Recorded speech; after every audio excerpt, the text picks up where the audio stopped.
السلام علیکم۔ حضرت عمر رضی اللہ تعالیٰ کی شہادت۔ حضرت عمر رضی اللہ تعالیٰ وہ ہستی ہے کہ جن کی وجہ سے مسلمانوں کو ایک طاقت ملی۔ جب مکہ کے مشرک لوگ اللہ کے رسول صلی اللہ علیہ وسلم اور مسلمانوں کو بہت زیادہ پریشان کرتے تھے کہ مسلمانوں کو جب اپنے گھروں سے نکلتے تو انہیں دیکھتے ہی مشرک لوگ مارنے لگتے اور انہیں گالیاں بکتے، یہاں تک کہ مسلمان بیچارے پریشان ہو کر ہمارے حضور صلی اللہ علیہ وسلم کے ساتھ در ارقم میں ہی پناہ لینے لگے اور وہیں چھپ چھپا کر نماز پڑھتے تھے۔ لیکن جس دن حضرت عمر رضی اللہ تعالیٰ نے اسلام قبول کر لیا تھا تو مسلمانوں کو ایک طاقت ملی اور پھر مشرک لوگ مسلمانوں کو پریشان کرتے ہوئے ڈرتے تھے، کیونکہ حضرت عمر رضی اللہ تعالیٰ ایسے بہادر انسان تھے جن مسلمانوں کے لیے مکہ میں سبھی مشرک لوگ لڑ پڑ جاتے تھے۔ حضرت عمر رضی اللہ تعالیٰ ایسے بہادر انسان تھے کہ کوئی ان کا مقابلہ نہیں کر پاتا تھا۔ ہمارے حضور صلی اللہ علیہ وسلم کی وفات کے بعد حضرت عمر رضی اللہ تعالیٰ 13 سال زندہ رہے۔ حضرت ابو بکر رضی اللہ تعالیٰ کے بعد حضرت عمر خلیفہ بنے۔ انہوں نے ایسا انصاف کر کے دکھایا کہ ساری دنیا حیران رہ گئی۔ لیکن ایک روز عمر رضی اللہ تعالیٰ جب فجر کی نماز پڑھ رہے تھے تو ایک مشرک غلام کے پیچھے سے حضرت عمر رضی اللہ تعالیٰ پر چاقو سے وار کر دیا۔ اس غلام نے حضرت عمر کے پیٹ میں چاقو سے کئی وار کیے۔ حضرت عمر رضی اللہ تعالیٰ کے چاقو مارنے کے بعد جب وہ مشرک غلام بھاگنے لگا تو کچھ مسلمانوں نے اپنی نماز توڑ کر اسے پکڑنا چاہا، لیکن اس مشرک غلام نے 13 مسلمانوں کو اپنے چاقو سے زخمی کر دیا، جس میں سے 7 مسلمانوں کی اسی وقت وفات ہو گئی۔ ایک صحابی نے جب یہ منظر دیکھا تو انہوں نے اپنے سر سے لوہے کی ٹوپی اتار کر اس مشرک غلام کو پھینک کر ماری تو وہ زمین پر گر گیا۔ سارے مسلمانوں نے اس ہر طرف سے گھیر لیا تھا۔ جب اس مشرک غلام کو محسوس ہوا کہ اب میرا مارا جاؤں گا تو اس نے اپنے ہی چاقو سے اپنی گردن کاٹ لی اور اس کی موت ہو گئی۔ ادھر حضرت عمر رضی اللہ تعالیٰ چاقو لگنے کی وجہ سے نماز جاری نہ رکھ سکے اور حضرت عبد الرحمن کا ہاتھ پکڑ کر مصلی پر کھڑا کر دیا۔ حضرت عمر رضی اللہ تعالیٰ مسجد میں ہی لیٹ گئے۔ ان کے پیٹ سے بہت زیادہ خون بہہ رہا تھا۔ حضرت عبد الرحمن رضی اللہ تعالیٰ نے جلدی سے فجر کی نماز پڑھائی اور پھر سبھی صحابہ اکرام حضرت عمر کو لے کر گھر پہنچے۔ زخم پر کچھ مرہم رکھا گیا لیکن کوئی فائدہ نہ ہوا۔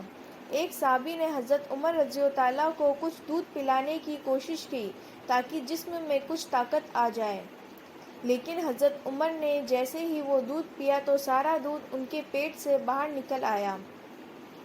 حضرت عمر رضی اللہ تعالیٰ نے ایک صحابی کو بلا کر پوچھا کہ مجھے کس نے قتل کرنے کی کوشش کی؟ تو ان صحابی نے جواب دیا کہ اے ہمارے بادشاہ امیر المومنین، ایک مشرک غلام نے اپنے آپ پر حملہ کر دیا۔ یہ سن کر حضرت عمر رضی اللہ تعالیٰ نے اللہ کا شکر ادا کیا اور فرمایا کہ اللہ کا احسان ہے کہ اس نے مجھے کسی مسلمان کے ہاتھوں قتل نہ ہونے دیا۔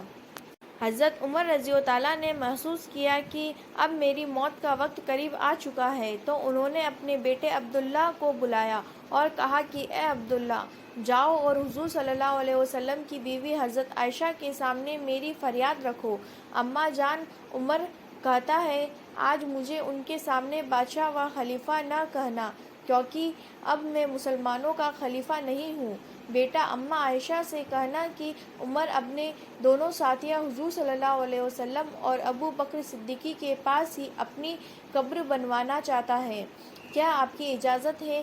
بیٹا، اگر اماں عائشہ اجازت دے تو ٹھیک ہے، ورنہ مجھے مسلمانوں کے قبرستان جنت البقیع میں ہی دفن کر دینا۔ حضرت عبداللہ اپنے باپ حضرت عمر رضی اللہ تعالیٰ کا پیغام لے کر روتے ہوئے حضرت عائشہ رضی اللہ تعالیٰ کے گھر طرف چلے گئے۔ دروازے پر جا کر دستک دی تو حضرت عائشہ رضی اللہ تعالیٰ گھر کے اندر بیٹی رو رہی تھی۔ آواز سن کر پوچھا کہ کون ہے؟ تو جواب ملا کہ اماں جان، میں عبداللہ بن عمر ہوں، میرا والد عمر بن خطاب اپنے دونوں ساتھیاں حضور صلی اللہ علیہ وسلم اور ابو بکر صدیقی کے پاس اپنی قبر بنوانا چاہتے ہیں، کیا آپ کی اجازت ہے؟ یہ سن کر حضرت عائشہ رضی اللہ تعالیٰ رونے لگی اور فرمانے لگی، اے عبداللہ، وہ جگہ تو میں نے اپنے لیے خاص کر رکھی تھی اور سوچا کہ جب میری موت ہو جائے گی تو میں اپنے شوہر اور اپنے باپ ابو بکر کے پاس ہی اپنی قبر بنوا کر سو جاؤں گی، لیکن اگر عمر کی خواہش ہے تو مجھ سے زیادہ عمر اس جگہ کے حقدار ہیں، اس لیے میں اجازت دیتی ہوں۔ یہ پیغام لے کر حضرت عبداللہ گھر پہنچے اور اپنے والد عمر رضی اللہ تعالیٰ کو فرمایا کہ ابا جان خوش ہو جائیے، اماں عائشہ نے اجازت دے دی۔ حضرت عمر نے فرمایا کہ نہیں، ابھی نہیں، جب میری موت ہو جائے تو پھر میں یہ جنازہ اماں عائشہ کے دروازے پر رکھنا اور اجازت مانگنا، اگر وہ وقت اجازت دے دے تو مجھے اندر لے جانا، ورنہ وہیں سے مجھے واپس مسلمانوں کے قبرستان میں جا کر دفن کر دینا، کیونکہ ابھی بھی اجازت سے مجھے ڈر ہے کہ کہیں شرم کی وجہ سے انہیں مجھے اجازت نہ دے دی ہو، اس لیے جب میری موت ہو جائے تو ایک بار اور ان سے اجازت لینا۔ اسی وقت حضرت علی رضی اللہ تعالیٰ اپنے بیٹے حضرت حسن رضی اللہ تعالیٰ کے ساتھ اندر آئے اور دیکھا کہ حضرت عمر بہت زیادہ گھبرا رہے ہیں، تو حضرت علی نے کہا کہ اے عمر، کیا موت سے گھبرا رہے ہو؟ تو حضرت عمر رضی اللہ تعالیٰ نے جواب دیا کہ نہیں، موت کے بعد جو ہوگا اس سے بہت زیادہ ڈر لگ رہا ہے کہ اگر اللہ نے مجھے معاف نہ کیا تو میرا کیا ہوگا۔ اتنا کہہ کر حضرت عمر رضی اللہ تعالیٰ بہت زیادہ رونے لگے، تو حضرت علی نے فرمایا کہ اے عمر، ڈرتے کیوں ہو؟ میرے کانوں سے کئی بار حضور صلی اللہ علیہ وسلم کو فرماتے ہوئے سنا ہے کہ جنت میں بڑی عمر کے لوگوں کے سردار ابو بکر اور عمر ہوں گے۔ یہ سن کر حضرت عمر رضی اللہ تعالیٰ نے کہا کہ اے علی، کیا تم قیامت کے دن اس بات کی گواہی دو گے؟ تو حضرت علی رضی اللہ تعالیٰ نے فرمایا، ہاں عمر، میں بھی گواہی دوں گا اور میرا بیٹا حسن بھی اس بات کی گواہی دے گا۔ حضرت عمر رضی اللہ تعالیٰ کے درد بہت زیادہ بڑھنے لگا، تو انہوں نے اپنے بیٹے عبداللہ کو پاس بلایا اور کہا کہ اے عبداللہ، مجھے چارپائی سے اٹھا کر نیچے زمین پر ڈال دو۔ یہ سن کر حضرت عبداللہ اس پاس کھڑے لوگ حیران رہ گئے، یہ حضرت عمر کیا کہہ رہے ہیں؟ حضرت عبداللہ خاموش کھڑے رہے، تو حضرت عمر رضی اللہ تعالیٰ نے ڈانٹتے ہوئے کہا کہ اے عبداللہ، سنا نہیں میں کیا کہہ رہا ہوں؟ مجھے اٹھا کر زمین پر ڈال دو۔ حضرت عبداللہ نے اپنے والد حضرت عمر کو اٹھایا اور زمین پر لٹا دیا، تو حضرت عمر رضی اللہ تعالیٰ اپنا چہرہ مٹی میں رگڑنے لگے اور کہنے لگے کہ اے عمر، اگر آج تیرے رب نے مجھے معاف نہ کیا تو ہلاک ہو جائے گا۔ اگر عمر رضی اللہ تعالیٰ بار بار یہ الفاظ کہتے جاتے اور اپنا چہرہ مٹی میں رگڑتے جاتے، وہ بھی کیا لوگ تھے۔ یہ حضرت عمر رضی اللہ تعالیٰ وہی انسان ہیں جن کی خاطر ہمارے حضور صلی اللہ علیہ وسلم نے اللہ کے سامنے ہاتھ اٹھا کر دعائیں مانگی کہ اے اللہ، عمر کو اسلام کی توفیق دے دے تاکہ ہم مسلمان مکہ میں سر اٹھا کر چل سکیں۔ حضرت عمر رضی اللہ تعالیٰ وہی انسان ہیں کہ جس کے بارے میں حضور صلی اللہ علیہ وسلم نے فرمایا تھا کہ اگر میرے بعد کوئی نبی ہوتا تو عمر ہوتے۔ حضرت عمر رضی اللہ تعالیٰ اپنا چہرہ زمین پر رگڑتے جا رہے تھے اور بار بار کہے جا رہے تھے کہ اے عمر، اگر تیرا رب نے مجھے آج معاف نہ کیا تو ہلاک ہو جائے گا۔ یہ کہتے کہتے حضرت عمر رضی اللہ تعالیٰ کی وفات ہو گئی۔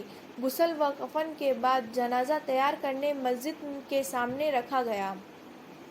حضرت عمر رضی اللہ تعالیٰ نے وصیت کی تھی کہ میرا جنازہ حضرت صہیب رومی بڑھائے، تو حضرت صہیب رومی آگے بڑھے اور جنازہ کی نماز پڑھائی۔ جنازے نماز کے بعد اٹھ کر سب حضور صلی اللہ علیہ وسلم کی قبر کی طرف چلے، تو حضرت عائشہ نے گھر کے سامنے حضرت عبداللہ بن عمر کے لوگوں سے کہا کہ جنازہ یہیں اماں عائشہ کے دروازے پر رکھ دو، اور پھر آگے بڑھ کر حضرت عمر کے بیٹے عبداللہ نے اماں عائشہ کے دروازے پر دستک دیتے ہوئے کہا، اماں جان، میرے والد عمر بن خطاب کا جنازہ دروازے پر ہے، اندر آنے کی اجازت چاہتے ہیں، کیا اجازت ہے؟ تو حضرت عائشہ رضی اللہ تعالیٰ نے فرمایا کہ ہاں، اندر لے آؤ۔ صحابہ اکرام جنازہ لے کر گھر کے اندر پہنچے تو پھر حضور صلی اللہ علیہ وسلم کی قبر کے بائیں طرف حضرت عمر رضی اللہ تعالیٰ کی قبر کھود دی گئی اور حضرت عمر کو قبر میں رکھ کر مٹی ڈال دی گئی۔ حضرت عبداللہ ابن عباس رضی اللہ تعالیٰ فرماتے ہیں کہ جب قبر کھودی جا رہی تھی تو میں پاس میں ہی کھڑا تھا، تبھی اچانک کسی نے پیچھے سے میرے کندھوں پر ہاتھ رکھا تو میں نے پیچھے مڑ کر دیکھا تو حضرت علی کھڑے رو رہے تھے اور کہہ رہے تھے کہ اے عمر، مجھے پتا تھا کہ اس جگہ پر آپ کے علاوہ کسی کی قبر نہیں بن سکتی، کیونکہ میں نے اپنے نبی حضور صلی اللہ علیہ وسلم کو کئی بار یہ فرماتے ہوئے سنا کہ اے لوگو، قیامت کے دن میری دائیں طرف ابو بکر اٹھیں گے اور بائیں طرف سے عمر اٹھے گا، اور میں ان دونوں کے کندھوں پر ہاتھ رکھ کر میدان محشر میں آؤں گا۔ السلام علیکم۔ اگر آپ کو یہ واقعہ پسند آیا تو پلیز سبسکرائب کیجیے اور لائک کیجیے اور زیادہ سے زیادہ شیئر کیجیے۔